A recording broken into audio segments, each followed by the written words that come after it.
Hi, church. So I want to share with you two Easter stories.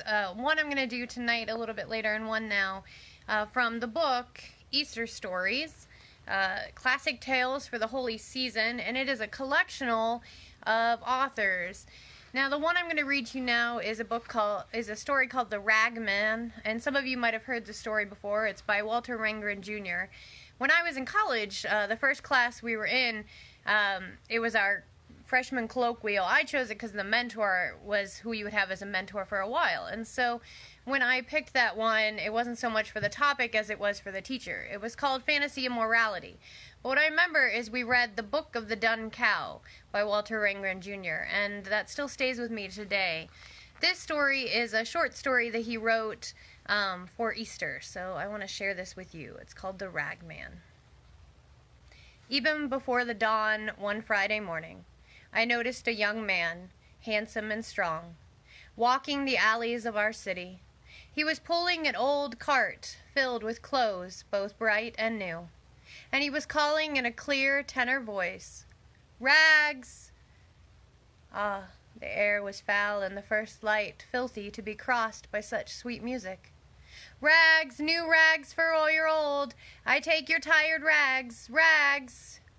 Now this is a wonder, I thought to myself, for the man stood 6'4", and his arms were like tree limbs, hard and muscular, and his eyes flashed intelligence. Could he find no better job than this, to be a ragman in the inner city?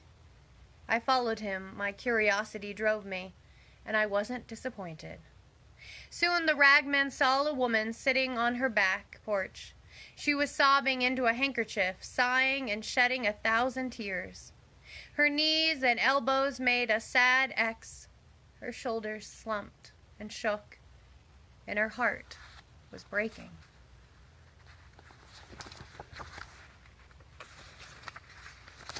The ragman stopped his cart. Quietly he walked to the woman, stepping round tin cans, dead toys, and Pampers. "Give me your rag," he said so gently, "and I'll give you another." He slipped the handkerchief from her eyes. She looked up, and he laid across her palm a linen cloth so clean and new that it shined. She blinked from the gift to the giver. Then, as he began to pull his cart again, the ragman did a strange thing. He put her stained handkerchief to his own face, and he began to weep, to sob as grievously as she had done, his shoulders shaking. Yet she, left without a tear. "This is a wonder," I breathed to myself, as I followed the sobbing ragman like a child who cannot turn away from a mystery. "Rags, rags, new rags for old." In a little while, when the sky shone gray behind the rooftops, and I could see the shredded curtains hanging out black windows, the ragman came upon a girl, whose head was wrapped in a bandage, whose eyes were empty. Blood soaked her bandage. A single line of blood ran down her cheek. Now the tall ragman looked upon this girl with pity, and he drew a lovely yellow bonnet from his cart. "Give me your rag," he said, tracing his own line on her cheek, "and I'll give you mine." The child could only gaze at him while he loosened the bandage, removed it, and tied it to his own head. The bonnet he set on hers, and I gasped at what I saw, for with the bandage went the wound. Against his own brow it ran, a dark, more substantial blood, his own. "Rags, rags, I take old rags," cried the sobbing now, bleeding, strong, intelligent ragman. The sun hurt both the sky now and my eyes. The ragman seemed more and more to hurry. "Are you going to work?" he asked a man who leaned against the telephone pole. The man shook his head. The ragman pressed him. "Do you have a job?" "Are you crazy?" sneered the other. He pulled away from the pole, revealing the right sleeve of his jacket. Flat the cuff, stuffed into his pocket. He had no arm. "So," said the ragman, "give me your jacket, and I'll give you mine." Such quiet authority in his voice. The one-armed man took off his jacket. So did the ragman.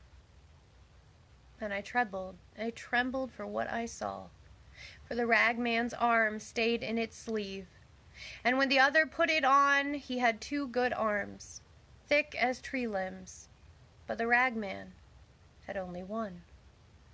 "Go to work," he said. After that, he found a drunk lying unconscious underneath an army blanket. The old man hunched, wizened and sick. He took that blanket, wrapped it around himself, but for the drunk, he left new clothes.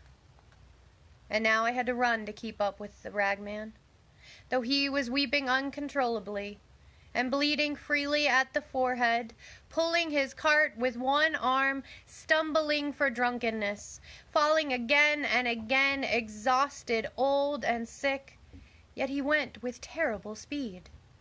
On Spider's leg he scurried through the alleys of the city, this mile and the next, until he came to its limits, and then he rushed beyond. I wept to see the change in this man. I hurt to see his sorrow. And yet I needed to see where he was going in such haste, perhaps to know what drove him on so. The little old ragman. He came to a landfill. He came to garbage pits. And then I wanted to help him in what he did, but I hung back hiding. He climbed a hill.